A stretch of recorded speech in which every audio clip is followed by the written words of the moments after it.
Берд-юрте танцами и песнями встречает 267 своих избирателей, 814 участок. Веселый настрой и хорошее настроение, как эстафета, передаются и самим избирателям, которые охотно приходят на УИК. Отдать свой голос за выбранного кандидата намерен и Адам Архиев. Считаю, что это долг каждого гражданина Российской Федерации.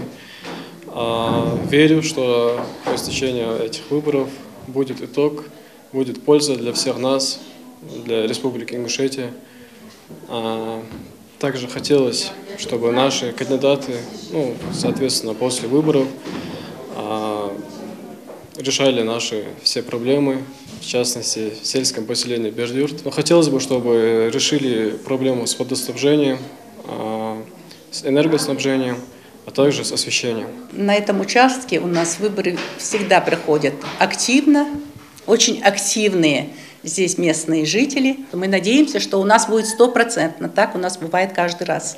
Избирательные участки открыты во всех поселениях Сунжского района, и явка на них высокая. Активно голосуют и в селении Аршты. УИК тут открыт на базе единственной школы. Впервые свой бюллетень в урну опускает и Марина Хациева. Сегодня я пришла впервые проголосовать, и я считаю, что каждый голос очень важен, поскольку от этого зависит наше будущее, в первую очередь, будущее нашего села. Чего ты ждешь от выбранного кандидата?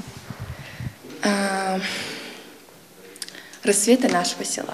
У нас в этом году совпадение, и участок 816, и избирателей 816 в этом году. Явка была с утра очень хорошая, активная.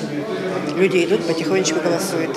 Комната для молитвы, матери и ребенка, медкабинет. Если голосующий желает подкрепиться, на каждом из участков открыта столовая. Организаторы постарались создать комфортные условия для всех избирателей. Для детей же подготовили и отдельный уголок с играми. Не исключением стал один из двух УИКов в селении Галашки. Проголосовать тут должны свыше 1400 избирателей. С самого утра тут большой поток голосующих. Голосование идет в активном режиме. Избиратели приходят активно, голосуют. Также наша избирательная комиссия выезжает на дом к некоторым избирателям, которые по состоянию здоровья не могут явиться на участок, и также пожилым людям. Избирательный участок оснащен КАИБом, который автоматически высчитывает количество избирателей. Исрапил Евлоев уверен, что участвовать в выборах – долг каждого совершеннолетнего гражданина России. Я жду, что от своего кандидата, что он будет участвовать в жизни общества, поднимать важные проблемы нашего села и, соответственно, принимать участие в решении этих проблем. Свою гражданскую позицию проявляют и жители одной из отдаленных точек региона – Датыха. Единственный участок, открытый на базе Дома культуры села, с радостью приветствует своих избирателей. У нас должно проголосовать 130 человек. Мы избираем депутатов Датыхского сельского совета. В списке кандидатов у нас 9 человек. Из них мы должны 7 депутатов выбрать. Свой голос за выбранного кандидата пришла отдать Ирапиат Педиева. Она же первая победительница регионального конкурса на лучшее подсобное хозяйство, инициированного главой региона.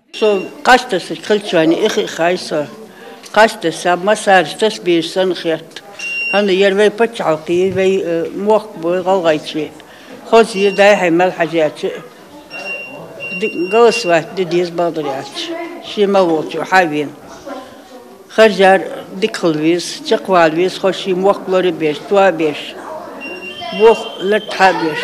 Проголосовать за одного из 9 представленных кандидатов захотела и одна из старейших жительниц села – Сацита Жалбатырова. Бабушка старается принимать участие в каждых выборах и по традиции перед опусканием бюллетеня в урну желает будущим депутатам работать на благо родной республики.